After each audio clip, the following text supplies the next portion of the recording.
আয় বাবাজিরা আমার, মা বোনেরা আমার, মৌলভী সাহেবেরা দুটি জিনিস উদ্দেশ্য নিয়ে আসে। একটি উদ্দেশ্য হলো কোরআন এবং হাদিসের কথা কিছু আপনাদেরকে কথা শোনাবে এবং তার সাথে সাথে কিছু নেবে। এই দুটি উদ্দেশ্য নিয়ে মসজিদের জন্য আজ আমরা এসেছি। সবাই আল্লাহর হস্তে আপনারা দান খয়রাত করবেন। আমি একটা আয়াত পরিবেশন করেছি, সেই আয়াতটা হলো সূরা রহমানের আয়াত পরিবেশন করেছি। সেই রহমানের আয়াতটিকে আমি সামনে রেখে কোরআন এবং হাদিস থেকে আমি আপনাদের সমক্ষে আলোচনা রাখবো ইনশাআল্লাহ আজিজ ওমা তৌফিক ইল্লা বিল্লাহ। আল্লাহ রাব্বুল আলামিন কোরআন কারীমের মধ্যে বলেন, আসআলুহু মান ফিস সামাওয়াতি ওয়াল আরদ। সারা পৃথিবীর মানব জাতি সবাই দুনিয়াতে আল্লাহ রাব্বুল আলামিনের কাছে চায়। আসআলুহু মান ফিস সামাওয়াতি ওয়াল আরদ, আসমান জমিনের ভিতরে যত প্রাণী আছে, যত আশরাফুল মাখলুকাত আছে, যত কীট পতঙ্গ আছে, প্রত্যেকটা মানুষ আপন আপন ভাষায় আল্লাহর কাছে চায়। কুল্লা ইয়াউমিন হুয়া ফি শান, প্রত্যেকটা মানুষ আপন আপন শান অনুযায়ী, প্রত্যেকটা মানুষ আপন আপন শান অনুযায়ী আপনার আমার সারা পৃথিবীর মানব জাতি প্রত্যেকটা মানুষ চায়।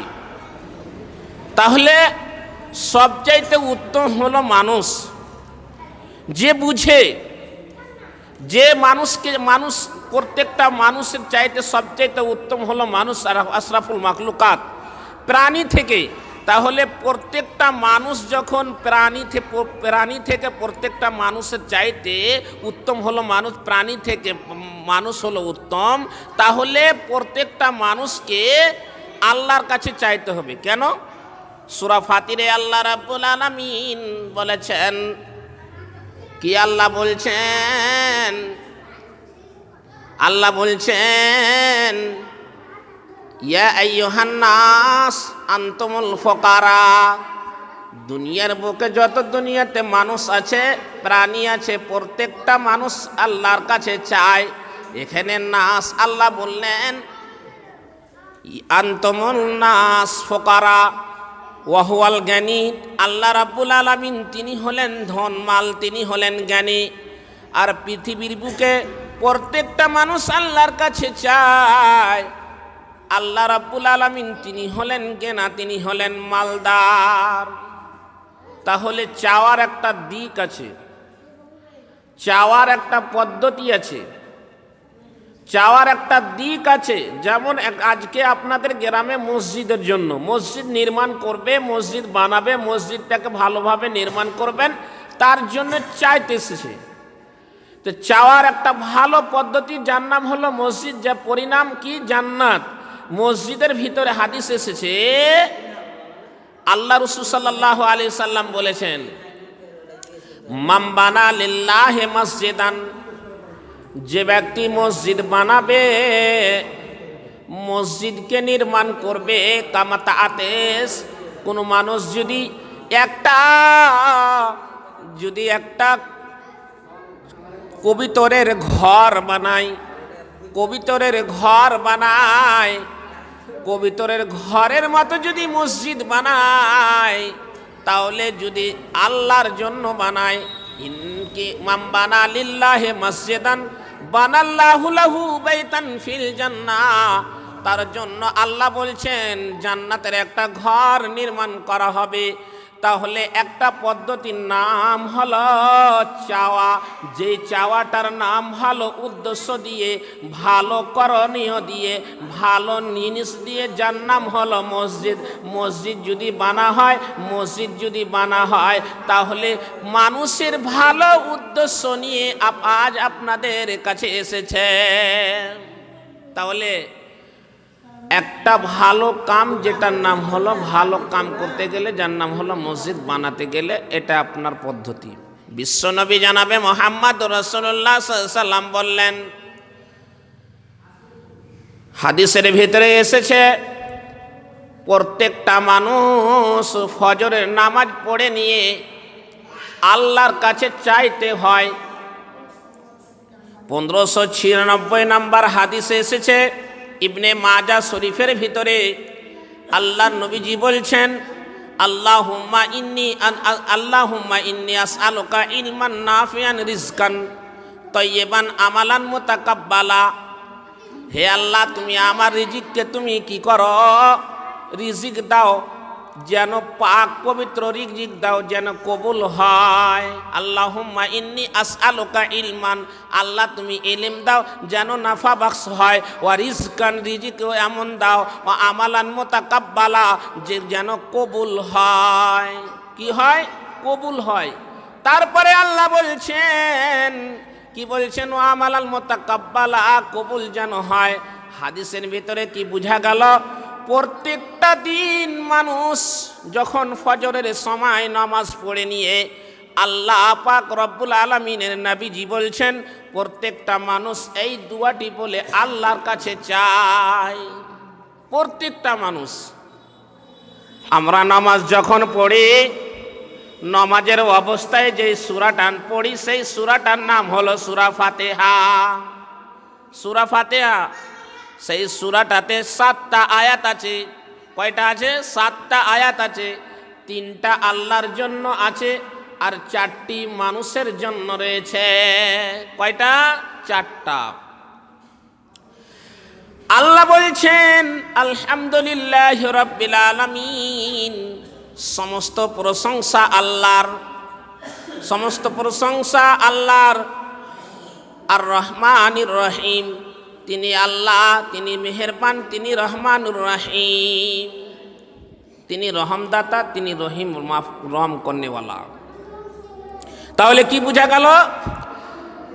দ্বিতীয় নম্বরে আল্লাহ বলছেন মালিক ইয়াউমিদ্দিন, তিনি সারা জাহানের তিনি হলেন মালিক। তিনি কি হলেন? মালিক হলেন। ইয়্যাকা না'বুদু ওয়া ইয়্যাকা নাস্তাঈন, আমরা আল্লাহর কাছে সাহায্য চাই মানুষের জন্য। 4 নম্বর আয়াতে আল্লাহ বলছেন ইয়্যাকা না'বুদু ওয়া ইয়্যাকা নাস্তাঈন, আমরা আল্লাহরই ইবাদত করি এবং আল্লাহর কাছে সাহায্য চাই। ইহদিনাস সিরাতাল মুস্তাকিম, আল্লাহ তুমি আমাকে সিধা রাস্তা দেখাও। সিরাতে মুস্তাকিম, সিধা রাস্তা দেখাও। সিরাতাল্লাযীনা আন'আমতা আলাইহিম, ওই আল্লাহ রাব্বুল আলামিন বলছেন ওই সিধা রাস্তা, সিরাতুল মুস্তাকিম, ওই সিধা রাস্তা জাতি আল্লাহ বলছেন তোমার নিয়ামত তোমাকে দেওয়া হয়েছে।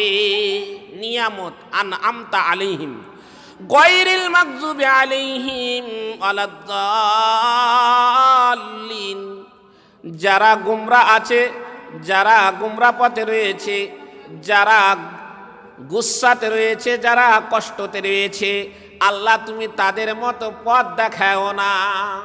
গায়রিল মাগযুবি আলাইহিম ওয়ালাদ-দাল্লিন।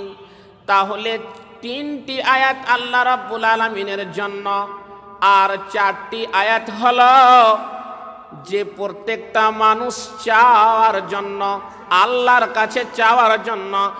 আজ আমি আর আপনি নামাজের অবস্থায় প্রত্যেক দিন প্রত্যেকটা সময়ে 5 ওয়াক্তের নামাজে আমরা আল্লাহর কাছে চাই। প্রত্যেকটা মানুষ 4টা আয়াত বলে, আর এই সূরাটা যদি সূরা ফাতিহা না পড়া হয় তাহলে নামাজ বের হবে না। এই সূরাটার নাম 14টি রয়েছে। এই সূরাটার নাম তাফসীর ইবনে কাসিরের ভিতরে 14টি রয়েছে। বাইজাবিতে, যেটা মাদ্রাসায় যখন পড়া হয় দার্সের ভিতরে, যখন দাওরা জামাত পড়া হয়, সেই সময় একটা তাফসীর পড়া হয়। যেই তাফসীরটার নাম হলো তাফসীরে বাইজাবি। তাই বাইজাবিতে লেখা আছে যে 14টা নাম রয়েছে। তারপরে এই যে আহসানুল বায়ানে 7টি নামে এসেছে। তাহলে কি বোঝা গেল? বিশ্বনবীর হাদিস থেকে এবং কোরআন থেকে কি বোঝা গেল? যে সূরা ফাতিহার নাম হলো 14টা, 14 কামে ব্যবহার হবে। তাহলে এই সূরাটা হলো সূরা ফাতিহা, না হলে নামাজ হবে না। তাহলে প্রত্যেকটা মানুষ নামাজের অবস্থায় আল্লাহর কাছে 4টি আয়াত বলে আল্লাহর কাছে চায়, আল্লাহ তুমি আমার ধনমলকে বেরিয়ে দাও, আল্লাহ তুমি আমার কি করো, নামাজটাকে কবুল করো, আল্লাহ তুমি আমার মসজিদের খিদমত করার তুমি বড় নিয়াত বানাও। এইরকম বলে উদ্দেশ্যটাকে আল্লাহ বলছেন প্রত্যেকটা মানুষ আল্লাহর কাছে চাই, প্রত্যেকটা মানুষ, শুধু আমি আর আপনি নয়, নামাজের অবস্থায় আমি আর আপনি চাই। আল্লাহ রাসূল সাল্লাল্লাহু আলাইহি ওয়াসাল্লাম তিনি বলেছেন, মানুষ যখন বিপদে পড়ে সেই সময় আল্লাহর কাছে চেয়ে নেয়, আল্লাহ তুমি আমার বিপদটাকে দূর করে দাও, এই বলে কি করে আল্লাহর কাছে চায়। বুখারীতে রিওয়ায়াত এসেছে, কিতাবুল মাগাজির ভিতরে উবাইদের একটা হাদিস নকল করেছেন। হাদিসটা হলো এটাই, প্রত্যেকটা মানুষ যখন বদরের যুদ্ধ যখন হয়, বা বদরের যুদ্ধ যখন হয়, প্রথম যুদ্ধ, সেই যুদ্ধতে 1000 সাহাবীগুলো গিয়েছিল যুদ্ধ করার জন্য। কোথায়? যুদ্ধ করার জন্য বদর প্রান্তে গিয়েছিল। আর সাহাবীরা ছিলেন বদর যুদ্ধে কতটা, বদর যখন যুদ্ধ হয় 1000, আর এরা ছিল সাহাবীরা 313 জন, কাফেররা ছিল 1000, কাফেরেরা 1000 আর 313 জন সাহাবী বদর যুদ্ধ, প্রথম যুদ্ধ। সেই যুদ্ধতে নবীজি একটা আরিস বলে একটা জিনিস ছিল, একটা তাম্বু টেঙে দিয়েছেন, আর সাহাবা একরামকে 313 জনকে পাঠিয়ে দিয়েছেন। আর তিনি ওযু করে নিয়ে 2 রাকাত নামাজ পড়ছেন তাম্বুর নিচে, আরিসের নিচে তিনি দোয়া করছেন আল্লাহর কাছে, আল্লাহ এরা 313 জন, আল্লাহুম্মা ইন তুহলিক হাদিহিল ইসাবা ওয়া ইন তুবাত ফিল আরজে আবাদা। এরা 313 জন আর ওরা কাফেরেরা 1000। যদি এই সাহাবীটি মরে যায় তাহলে একটাও আজান দেলেওয়ালা, নামাজ পড়নেওয়ালা ইমানদার একটাও থাকবে না, সব শেষ হয়ে তহস নহস হয়ে যাবে। কি হয়ে যাবে? তহস নহস হয়ে যাবে। এই মতো করে সাহাবায়ে কেরাম যুদ্ধ করলেন, জয় করলেন, জয় করে নবীজির কাছে তাম্বুর কাছে এসে হাজির হয়ে গেল। ভাইজান নবীজির দোয়া কবুল হয়ে গেলেন। আজ আমি আর আপনি যদি ইমানদার হই তাহলে আমার আপনার দোয়া আল্লাহর নিকটে গ্রহণযোগ্য হয়ে যাবে। ওই জন্যে প্রত্যেকটা মানুষ আল্লাহর কাছে চায়। কেন? এই চাওয়াটা আল্লাহ রাসূল সাল্লাল্লাহু আলাইহি ওয়াসাল্লাম তিনি বলেছেন, বিপদের কালে মানুষ যদি চায় তাহলে সেই বিপদটা আমি আল্লাহ দূর করে দিই, দূর করে দিই। যেমন ঘটনাটা শুনেছিলেন, বুখারীতে অনেক জায়গায় এসেছে যে 3 জন যুবক রাস্তা দিয়ে যাচ্ছিল, এক পাহাড়ের কিনারায় কিনারায় রাস্তা দিয়ে যাচ্ছিল। আর রাস্তায় যেতে যেতে একটা ঝড় তুফান চলে আসলো, ঝড় তুফান চলে আসলো, বিপদে পড়ে গেল তারা। দেখেন, ঝড় তুফান যেমন চলে আসলো, আর ঝড় তুফান এসে তারা কি করলো, তারা ঝড় তুফানের কারণে একটা গর্ততে ঢুকে পড়ল। গর্ততে ঢুকে গেলেন, আর যেমনই ঢুকে যাওয়া একটা বোল্ডার, একটা কি করলেন, চাপ চলে আসলো, গর্তর মুখখানা বন্ধ হয়ে গেল, গর্তর মুখখানা বন্ধ হয়ে গেল। 3 জন তখন আপসি পরামর্শ করতে আরম্ভ করল। কি পরামর্শটা করল? পরামর্শ করছেন কি এমন নিজে নিজে 3 জন আমরা কি এমন ভালো কর্ম করেছি, সেই কর্মর ওপরে আল্লাহর কাছে সৎ ওসিলায় আল্লাহর কাছে আমরা চাও। প্রত্যেকটা মানুষ। একজন বলল, একজন লোক ছিল, সে তখন বলে উঠল, একজন আমার মা বাবা ছিল শাইখানে কাবীরান, আমার একটা বুড়া মা বাবা ছিল। আমি প্রতিদিন কি করতাম, মা বাবাকে আগে খেতে দিতাম, আমার গায়ে গরুর দুধ দহন করে আমি খেতে দিতাম। কিন্তু একদিন ঘাসের খোঁজে আমি বেরিয়ে গিয়েছিলাম, কোথায় মাঠের দিকে চলে গিয়েছিলাম, আসতে আমার দেরি হয়ে গিয়েছিল, মা বাবা শুয়ে পড়েছেন। কি হয়েছে? শুয়ে গেছেন, মা বাবা শুয়ে পড়েছে। যখন মা বাবা শুয়ে পড়েছে, সেই লোকটি বাড়ি আসলো, যেমন প্রতিদিন আসে ওই রকমই রাত হয়ে গেল, অন্ধকার হয়ে গেল। আসতে যেমন দুধ দহন করে গায়ের দিয়ে মা বাবাকে খিলায়, অনুরূপ দুধ দহন করলো, দুধ দহন করলো। আর দুধ দহন করে নিয়ে তখন কি করলো, মা বাবার সিথানের কাছে বসে থাকলো। উঠাতে তিনি কারাহিয়াত মনে করলেন, খারাপ মনে করলেন। মা বাবাকে রাত থেকে তিনি শুয়ে গেছেন, জাগ্রত মনে করে এই জাগ্রত করলেন না, খারাপ ভেবে নিলেন। এই নিয়েতে তিনি বসে থাকলেন সিথানের কাছে। ফজর হলো, মা বাবা উঠল, এদিকে ছেলেগুলো ছটপট করছে, কিন্তু তাদেরকে কোনো খাবার খেতে দিল না, স্ত্রীকে দিল না। আগে মা বাবাকে খাবার খিলালো, দুধ খিলালো, তারপরে কি করলেন, ছেলে মেয়েদেরকে খিলালেন। আল্লাহকে বলছেন, হাজির নাজির আল্লাহকে বলছেন, ফাফরুজুল্লানা ফুরজাতান হাত্তা নারা মিন হাসামা, আল্লাহ গো এই কর্মটা করেছি এই জন্যে যে আমার কি করে সৎ ওসিলায় আমার পাথরটা যেন কিছুটা অংশ হটে যায়। কি হয়ে যায়? অংশটা যেন হটে যায়। আল্লাহর কাছে ই করলেন, চাইলেন, আল্লাহ রাব্বুল আলামিন তার পাথরটা পাথরটা কিছুটা হটিয়ে দিলেন, পাথরটাকে হটিয়ে দিলেন। দ্বিতীয় নাম্বারে একজন চাচাতো বোন ছিল, তার কাছে 100 টাকা 100 দিনার তার কাছে চাইলো, 100 দিনার চাইলো, কিন্তু সেই সময় দিতে রাজি হলো না, অভাবে পড়েছে। এসে চাচাতো বোনকে এসে বলছেন, ও আমার চাচাতো বোন, তুমি আমাকে 100 টাকা আমাকে দাও, খুবই অভাব হয়েছে। তখন কি করলেন, সেই চাচাতো বোনকে এই 100 টাকা একটা শর্তের কুকর্ম করার কারণে, কুকর্ম করব বলে এই উদ্দেশ্যে তাকে 100 টাকা দিয়ে দিলেন। যখন স্বামী স্ত্রীর মতো যখন দুজনে যখন যাচ্ছে এই মতো অবস্থায়, তখনই সঙ্গে সঙ্গে বলছেন, আমার মহারানাটি তুমি এটা করিও না। তখন সেই লোকটা আল্লাহর ভয়ে কাঁপতে কাঁপতে সে কামটা করলো না।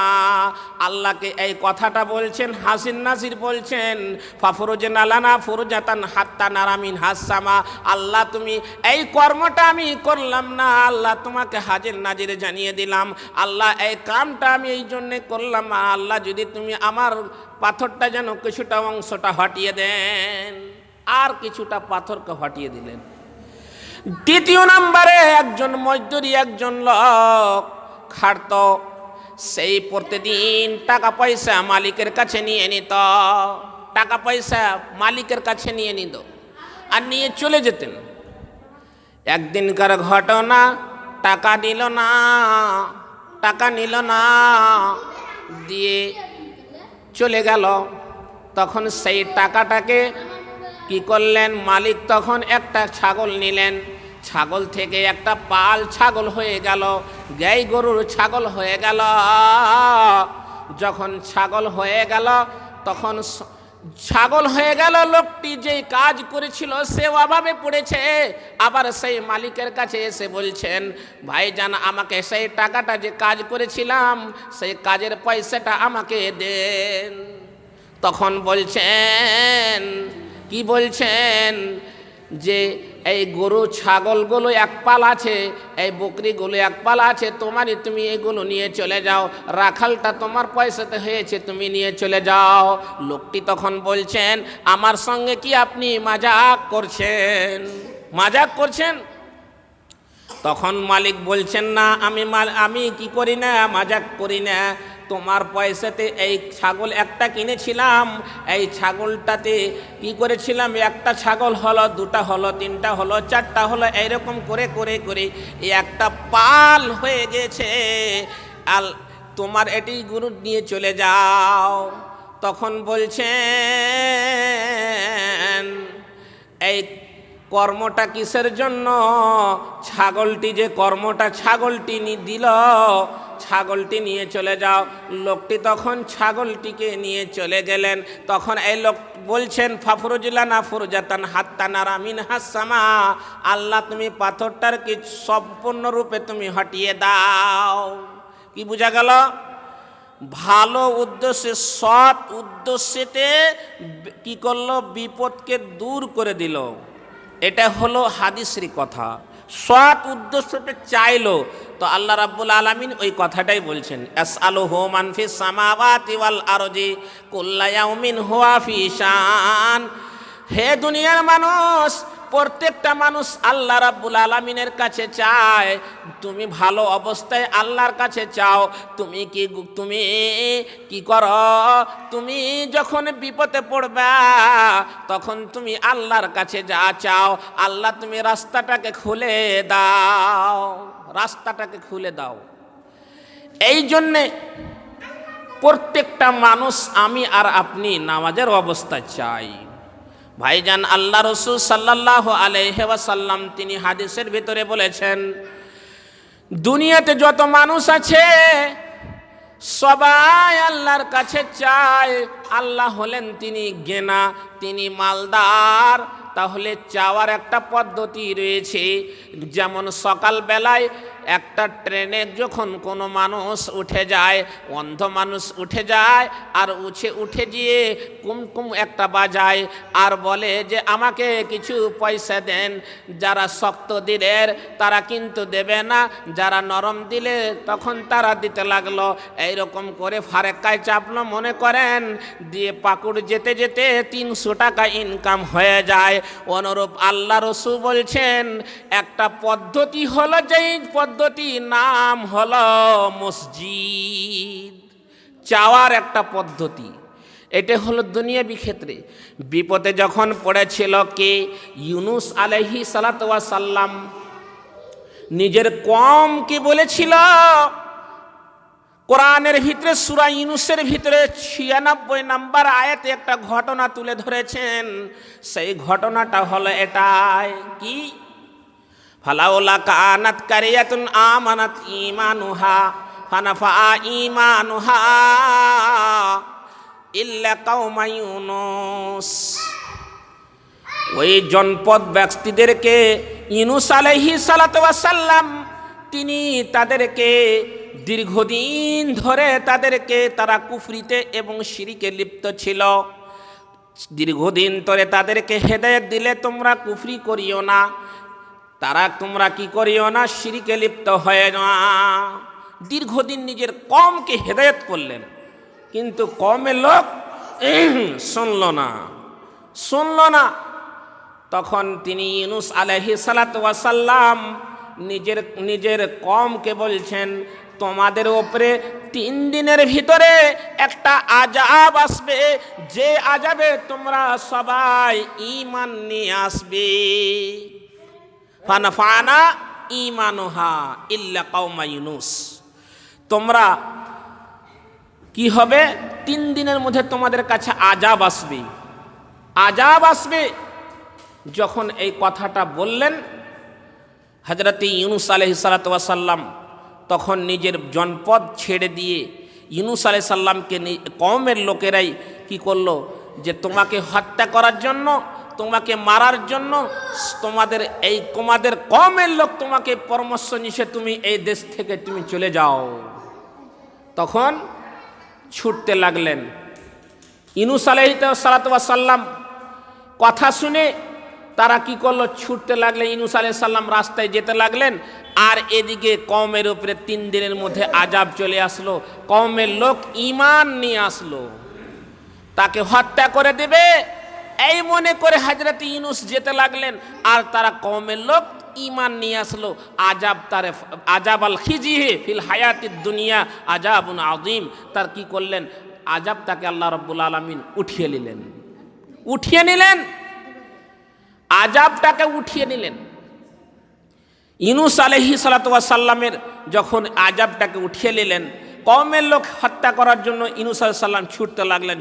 ছুটতে এক দরিয়ার কাছে চলে গেলেন, দরিয়ায় চলে গেলেন।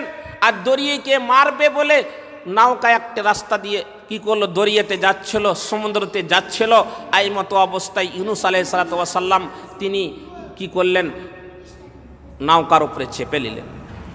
যাত্রী দল সবাই চেপে নিল, সবাই যাত্রী দল চেপে নিল।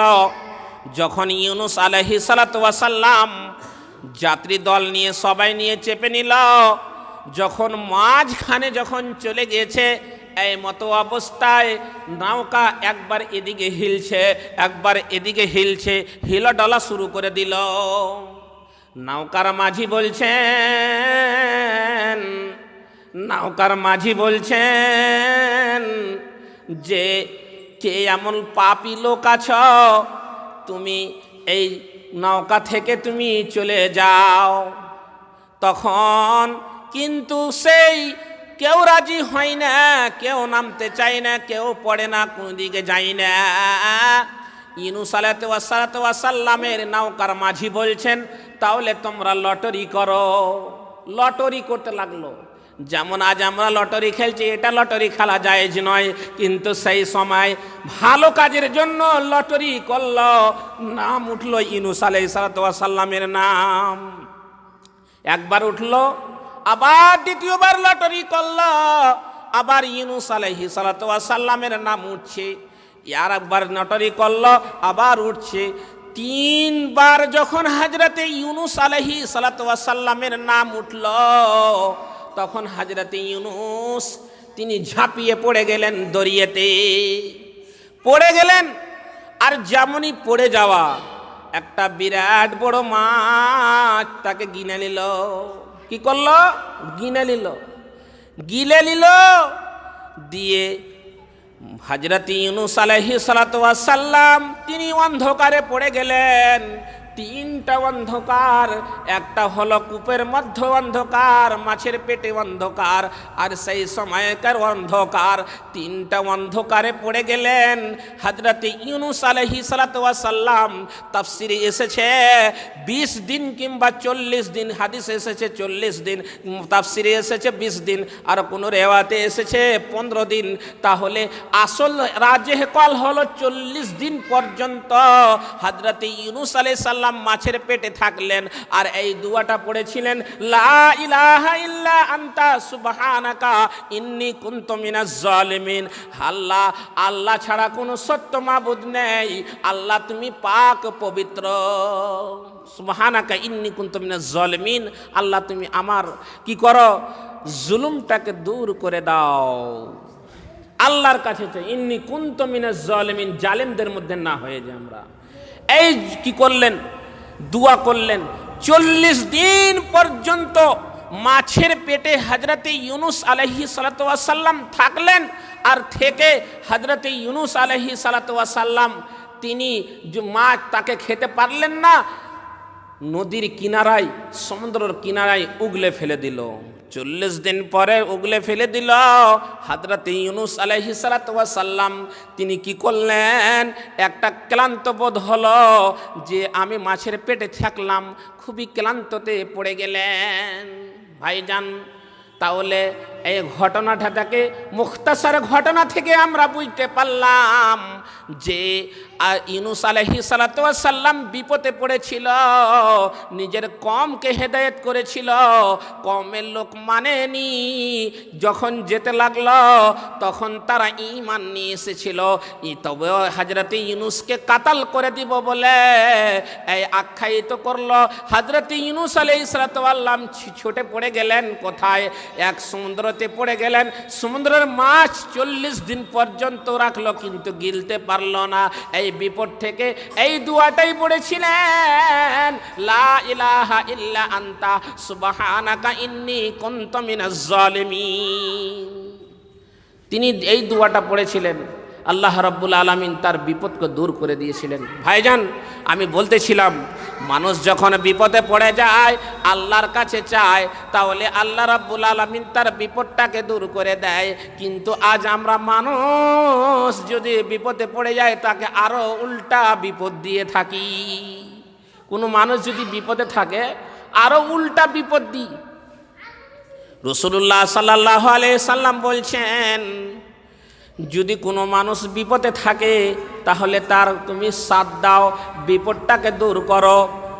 আল্লাহ নবীজি বলেছেন, আল্লাহ রাসূল সাল্লাল্লাহু আলাইহি সাল্লাম বলেছেন, বিপদের কালে তুমি ঘন ঘন করে ইন্না লিল্লাহি ওয়া ইন্না ইলাইহি রাজিউন, এই দোয়াটি তুমি ঘন ঘন করে পাঠ করবে। বিপদের কালে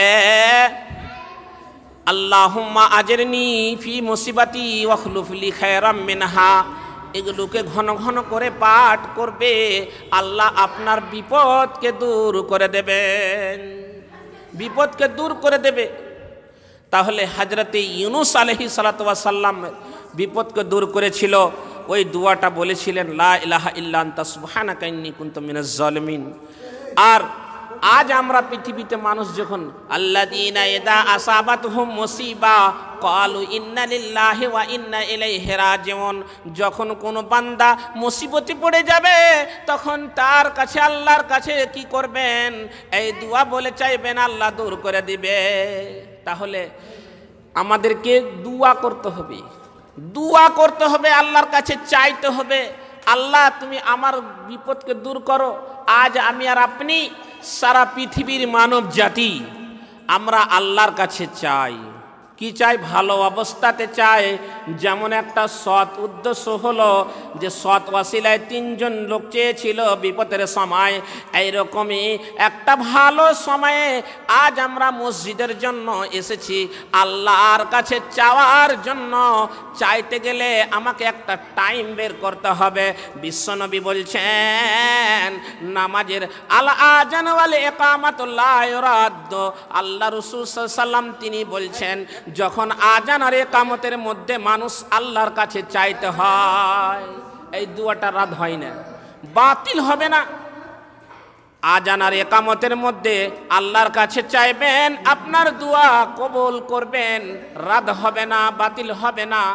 বিশ্বনবী বলছেন, যখন কোনো বান্দা নামাজের অবস্থায় সিজদাতে যখন পড়ে যায়, তখন আল্লাহর কাছে চায়, আল্লাহ রাব্বুল আলামিন তার দোয়াকে কবুল করে নেয়।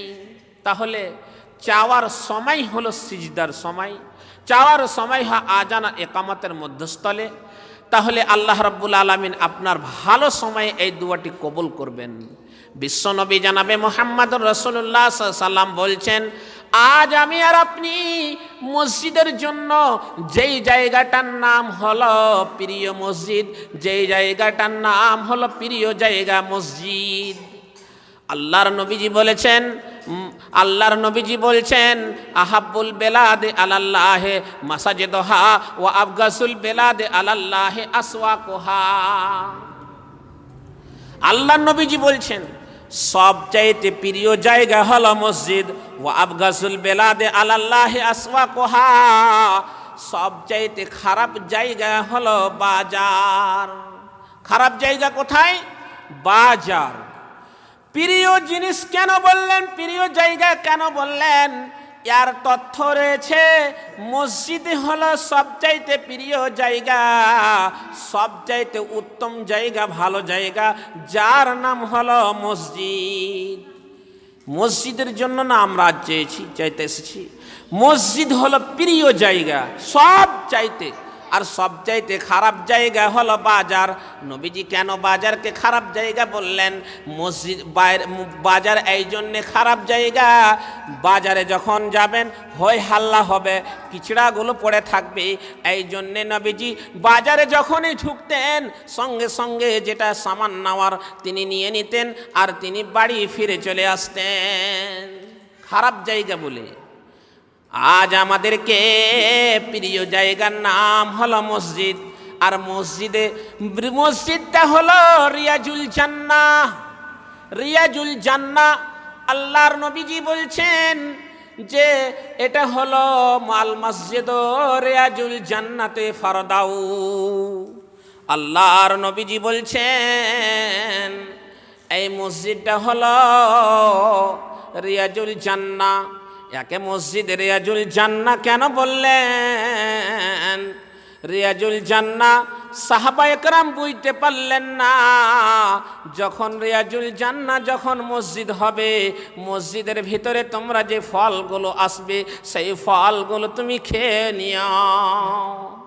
আল্লাহ নবীজি বলেছেন। সাহাবায়ে কেরাম বুঝতে পারলেন না, ইয়া রাসূলুল্লাহ মা রিয়াজুল জান্নাহ, রিয়াজুল জান্নাহ কি করে বললেন? সাহাবায়ে কেরাম কিছু বুঝতে পারলেন না। রিয়াজুল জান্নাহ আপনি কি করে বললেন ইয়া রাসূলুল্লাহ? আল্লাহর নবীজি তখন উত্তরে বলছেন আল মসজিদ, মসজিদটা হলো রিয়াজুল জান্নাহ।